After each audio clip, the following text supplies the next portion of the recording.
I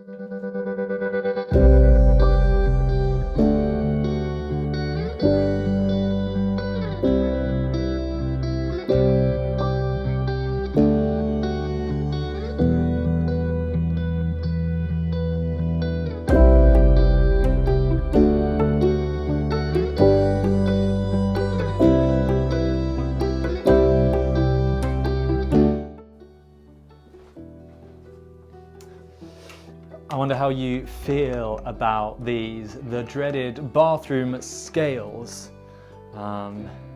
They can strike fear in the hearts of some, and others just aren't bothered by them.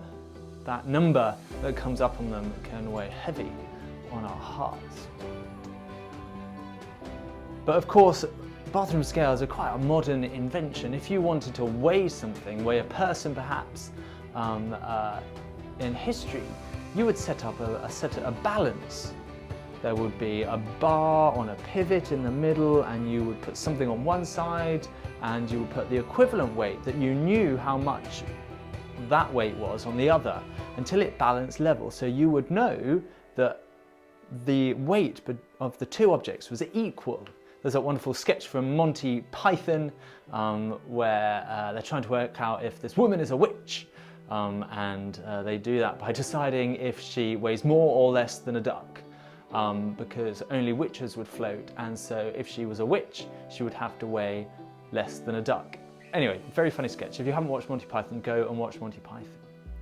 But sometimes we can feel that God looks at us a bit like that, a bit like a weighing scale.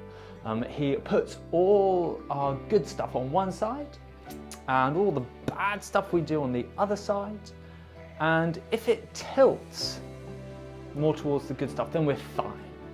But if it tilts more towards the bad stuff, then we're not doing so well. But the reality is that isn't how God looks at us. Our good stuff could never outweigh our bad stuff that we do. All the good in the world could never outweigh all the bad that we do. Our selfishness, our self-centeredness, our desire to put ourselves first, our desire not to let God be God in our lives. And so rather than weighing our good and our bad, God weighs Jesus' goodness and badness. And the Bible tells us that there was no sin in Jesus. He was perfectly good. And so when God looks at us, he doesn't weigh our good and bad. He looks at us and sees Jesus if we love and trust Jesus. And he sees Jesus' goodness, and he sees his perfection. And that's what he sees when he sees us. We aren't weighed by God as we are, because we would never match up. Instead, when God looks at us, he weighs up Jesus. And when he looks at Jesus, he sees perfection. So my action for you today is to